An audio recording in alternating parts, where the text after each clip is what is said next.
In the UK, we have got services standards for guarding companies. We are regulated by the authorities. There is high training of standards of security officers. So the regulatory authorities and the law enforcement agencies look upon the guarding companies in quite a positive light and are quite willing to work with them. I think the problem is in Europe, there are a lot of countries where they don't have high standards, they don't have high quality requirements, and they do not have service requirements in place. And therefore, law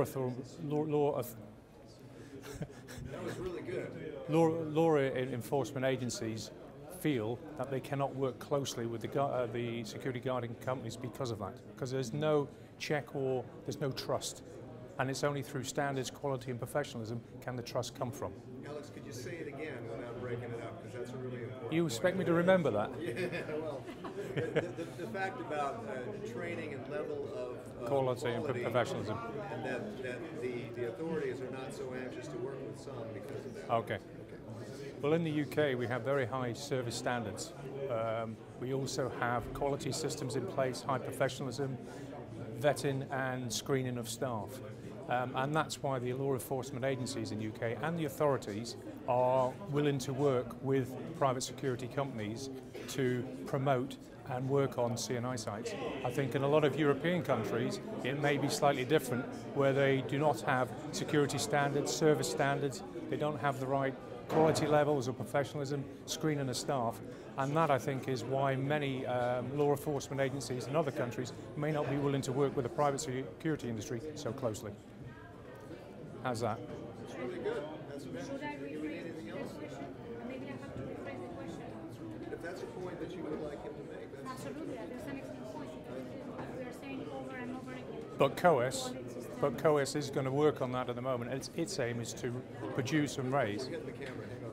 Sorry. Okay, move forward a little bit and start again with that thought. That's Sorry. great, Alex. I mean, COES is looking at this whole issue and is going to try and produce a framework for all securities industry throughout Europe to come to the right quality level, to work to the right security standards, service standards, and vetting and security of all staff, so all law enforcement officers can feel comfortable and trusted working with the private security industry.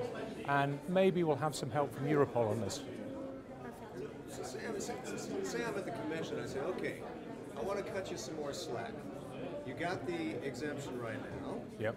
I can't leave it in place forever. How long should it be in place for you to bring up these standards, and how much do I have to help you do that? Bring up those standards. The European Commission currently is already looking at standards. It's looking at what standards are out there through CEN, CENELEC and ETSI, the three main standard organisations in Europe.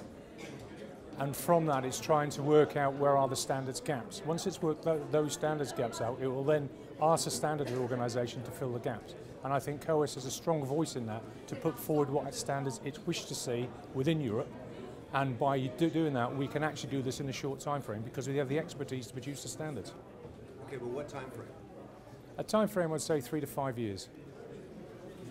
Say that sort of in a sentence so we can Okay, use it? yeah. I mean, how long should COES, should the industry be exempted from single market rules?